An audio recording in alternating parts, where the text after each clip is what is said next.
Hi there! In this video I want to provide practical advice on the mid-game account level progression stretch and walk you through how I approach the hardest difficulty chaos manifestations at free-to-play investment. I'll also share my thought process when building decks as I select the upgrades for my characters. As of making this, most players who don't spend currency on stamina refills should be around account level 35. The 30 to 40 level range is a somewhat awkward spot to be in, because you're not able to farm higher rarity memory fragments to boost your power, while the enemies become significantly tankier and harder hitting. Tackling difficulty 4 Deep Trauma is meant to be challenging, and I'll show you how to make the most of it while maintaining your sanity. First off, while Swamp of Judgment may be the largest world and most suited to farm epiphanies, my first recommendation would be to select a world that works best for your lineup. If you don't have a green damage dealer on your team, or a setup with Malin, Swamp of Judgment will be too hard for you. I'm going to run this team with Haru and Khalipe. Since I haven't unlocked the blue planet, I choose Twin Star Shadow so that Khalipe's AoE damage becomes more effective at dealing damage and, most importantly, restoring AP through Tenacity Break. My characters are level 40, but I had little luck with their partners. Khalipe has a 3-star partner equipped because I haven't yet pulled the 4-star variant. The 3 stars can be decent for some characters, but this one is more tailored to Magna, who centers around counterattacks. Therefore, I didn't even level it up. I farmed memory fragment stages only a handful of times to equip the bare minimum, in particular to get that juicy 20% crit rate set bonus for both Khalipe and Haru. Of course, none of these are leveled up since I replace them as soon as I hit account level 40. Haru has the same setup, just with the 2 set bonus for attack instead of defense. Her 4-star partner is the one that boosts 1 cost or less cards, since I unfortunately haven't yet obtained the 2 cost or higher variant. But she uses skill cards, so the second part of the effect works out fine. Mika also has a 3-star partner, leveled up slightly because it's fairly decent. Her memory fragments provide a bit of defensive bonuses. If you decide to farm some memory fragments for your setup, my suggestion would be to farm no more than the required 12 times to proceed with your growth guide. Completing this step and unlocking the next level will provide some account experience to push you to level 40 a day earlier perhaps, but don't overinvest in memory fragments at this point. Farming potential materials grants you permanent bonuses that won't become obsolete a few levels later, so they are a better stamina investment for now. But back to the Chaos run. Switching to Deep Trauma mode at difficulty 4 grants normal save data capacity, irrespective of which world you choose. As you likely have noticed, having too low capacity leads to your save data getting butchered at the end of your run, such that cards and upgrades are missing and removed basic cards return to your deck. Increasing the capacity is valuable, but at this level you still won't be able to take away multiple Divine Epiphanies, card copies and rare monster cards, while also eliminating your starter cards. Knowing this, you hopefully can see why it's not necessary to single-mindedly focus on Swamp of Judgment at this point. So long as you have a reasonably good run, you will get useful save data at the end. On that note, our main goal is to play defensively. We're choosing a path that avoids elite enemies and favors unidentified areas over battles. Bring a healer, which most likely means Mika unless you pulled Orlea, and a shielder. Khalipe is great, but Magna or Maribel work just the same. Amir is a bit harder to utilize, but if you get her celestial upgrades while running high cost cards in your deck, she can be quite cost effective. As you will see, the team handles groups of enemies well and sustain is not much of an issue. Use your ego skills when it helps preventing damage, and try to heal up before finishing a battle, in particular when the opponent doesn't attack. After 2 fights, we're still at full HP, but Haru's mental stress is starting to look worrisome. This is a problem without a solution, and the likeliest reason for failing a run, but more on that later. Now I'm getting to choose my first upgrade for Khalipe. For Vulture Ejection, I want to maintain its damage effect while also gaining Silver Veil. The left and right options are fairly similar, but since we're running Khalipe with Haru, we will probably never retain Vulture Ejection for more than a round in hand, so I prefer the left upgrade, which grants the shield immediately upon use. For Mika I want all upgrades that maximize her wave gain, since that facilitates her role as a battery. The middle option could be decent if we have multiple copies of her sources of water in deck, but I'm being realistic about my chances for this run and go with the right variant. Next, Haru's Anchor Shot has some interesting variations. My preference is the option on the right, which returns it back to hand after a critical hit, which can be combined with the bonus crit rate after using Anchor Pointer, if you manage to get that upgrade on the same run. The combo hit variant is decent for shorter fights, since we gain more damage up front but no longer a bonus with each use. The perhaps most generic upgrade creates up to 2 additional Anchor Shots in deck, but that's not being offered here. After 2 more turns of this fight, Haru is having her first breakdown. Again, there's nothing much to prevent this, since the enemies hit too hard for our shields and healing reduces stress by too little. In events, I prioritize epiphanies or card removals. In the next battle, I get lucky and Haru snaps out of a breakdown with the first card.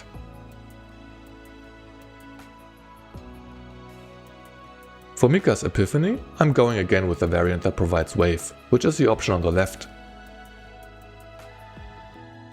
Then, Khalipe has an epiphany for overpower. There's one upgrade which adds back the celestial tag to the card, but I didn't get that here. From these options, the additional tenacity damage is clearly best. I can't really do anything about this creature, which requires high hit frequency, so I have to let it escape. The team's back at full health, but now Khalipe is nearing her first breakdown. The rest side reduces stress only by 5, which I feel should be increased relative to the amount of overhealing from resting. The shop lets us buy the first card removal, which I use to eliminate Haru's shield card.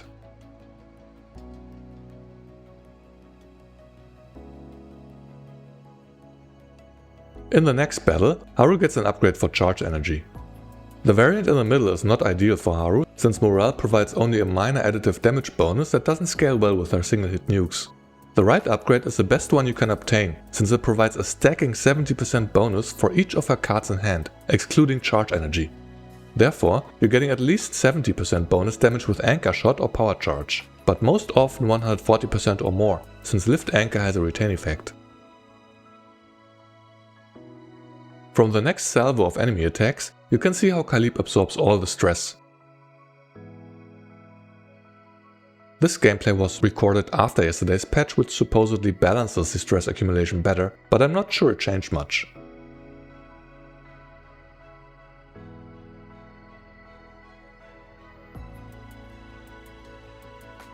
At the next rest site, we buy another card removal. Normally, I prioritize one character per run, but since everyone has been getting decent upgrades, I'm removing Mika's attack card this time. Now at the first boss battle, Greatsword of Aquila triggers an epiphany. The option on the right is my favorite since it provides more Silver Veil. Since Khalipe's damage was nerfed from the beta, getting more Silver Veil is the best way to turn her back into an AoE monster. For Mika's epiphany, I'm debating with myself for a little. As I've said, gaining more wave is my priority, but the middle option offers additional stress reduction, which would be some relief during this run. However, it doesn't hold much value for the save data, so the other options are preferable. The left option exhausts the card, which can be good for shorter fights, whereas the option on the right is good general use with the added wave stack. Moments later, it is time for Khalipe to spin out of control. We didn't even take much damage, but it is what it is. The battles in the exterior don't give us too much trouble with a defensive lineup, and without the breakdowns it would be a walk in the park. As Khalipe comes back online, it's high time to take care of the crowd of enemies, after which I slowly heal back up and chip away at the boss.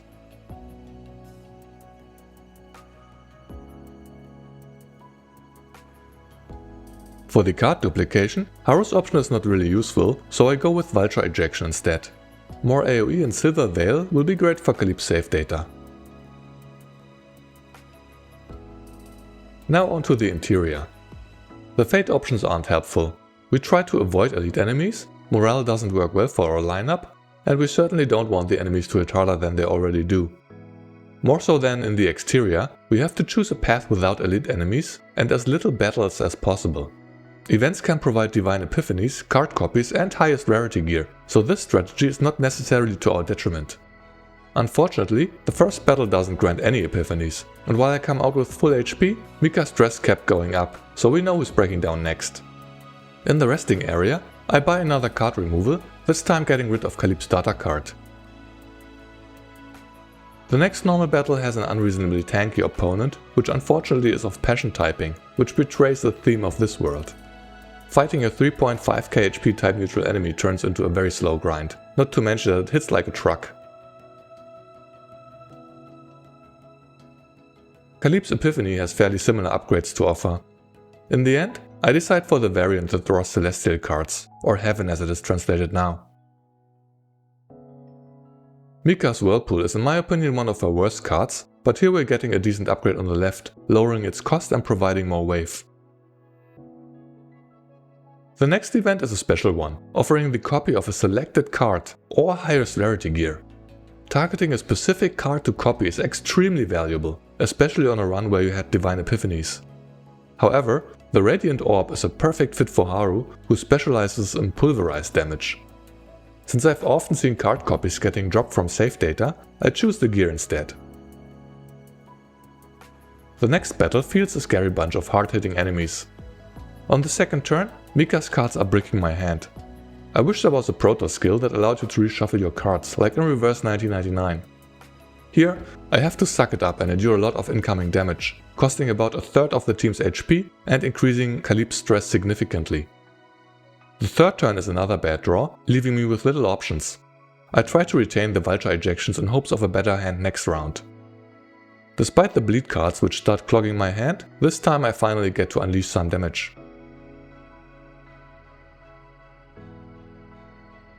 As we wrap up the battle, the team's stress levels aren't looking too good. At the following resting site, it's time for another card removal, again targeting Khalipe. At this point, I'm fairly confident that all 3 team members are getting decent save data out of this, since I mostly got the upgrades that I wanted, even if there were no Divine Epiphanies. The next battle goes much better thanks to decent hand draws, so it's not too much trouble. The stress levels keep rising though, which is going to become a major problem.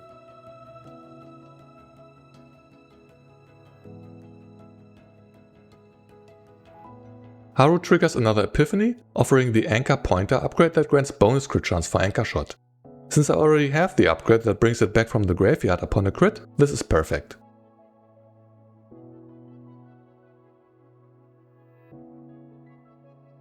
In the event area I got greedy, or I guess curious of what riches await inside the nest. Having a heal and stress reduction seems so bland this late into a dungeon. Once inside, I get to trigger a card Epiphany, which is great, but unfortunately it comes with a stress increase. I was only missing the upgrade for power charge, so it brings up the 3 options. The middle and right choices are both good, but I personally prefer the unconditional weakness damage, as it makes Haru a good substitute DPS when I'm missing the correct typing for a stage. In the next battle, no shields can save me from what is about to happen. Upon the first hit, Mika goes into a breakdown. The next salvo of attacks sends Khalipe after her. Having 2 characters locked out at the same time is extremely hard to come back from. Aside from not having access to your skills, your HP gets reduced by so much that one flurry of enemy attacks is enough to finish your team off.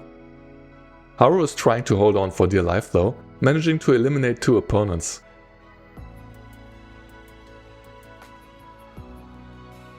The next hand is a true disaster. The defeated opponents put bleed cards into the draw pile, which completely locks me out of this round. Facing this ridiculous gimmick just when your characters decided to sabotage your run is truly unfortunate. Regardless, this is where the run ends. While I didn't make it to the boss, there's still usable save data coming out of this. While the TB values may not look like much, I've actually obtained good upgrades. Haru's upgrades are all great, with the crit rate effects on Anchor Shot and Anchor Pointer, the weakness AoE damage on Power Charge, and the stacking 70% damage buff on Charge Energy. Her removed shield card also didn't return, plus I got the purple item with the 20% bonus pulverized damage. While Divine Epiphanies or rare monster cards look more impressive, they usually mess up your save data at this capacity level. For a mid-game pre-level 40 account, this is perfectly fine and in fact better than her other save data, which had 10k more TB. The same is true for Khalipe, though her TB value is higher due to the card copy and additional gear. Since she also had no Divine Epiphanies, her deck was unchanged in the save data. Both starter cards are also still removed, and all upgrades and copies were maintained. Mika has again a fairly low TB value, but since I got all the upgrades that provide wave, this is a decent battery setup, until I get to higher save data capacity that is able to store multiple Divine Epiphany cards. Having said that, I chose this run as an example because I believe it's important to manage our expectations. Clearing Deep Trauma difficulty 4 with free-to-play investment is requiring a lot of luck at this point. Since there's so little one can do to prevent or reduce stress, a run can fall apart by just one bad hand, which then leads to 1 or more mental breakdowns. Given that save data capacity limits your success either way, my suggestion is to accept failure and embrace whatever save data you can obtain along the way. As I've just shown, these were perfectly usable decks for my current account level. Yes, it would be great to have a deck full of divine epiphanies, but most of them will be gone when you conclude your run. Rather than bashing your head against the wall over and over, why not take it a little slower until you hit level 40 and work with what you have. Then you can start farming gold memory fragments and build up your character's power level to tackle higher difficulty stages. A lot of content creators are rushing through the game with stamina refills to show you what's ahead, but they don't mean to pressure you into keeping up. Free-to-play and low spenders should never waste their resources on stamina just to progress faster, especially not on pure PvE game. At our current mid-30s account level, the only content that requires proper save data is the Basin of Hyperspace. Clearing the first few stages is enough to grab the 2 rare once per month items before monthly reset, the rest can wait. Sure, I'd like some of those 4-star partners as you've seen from my character setups, but if it takes a little longer, it's not a big deal. If a rush of anxiety hits you when another content creator shows you that they are 10 levels ahead of you, take a deep breath and remind yourself to enjoy the game at your own pace. That said, let me know if this helped you out, or if you disagree with my more measured approach. If you'd like to chat more about CZN, share suggestions or ask questions, feel free to hop onto my Discord where you'll find a bunch of like-minded people. In any case, thank you so much for watching. See you next time.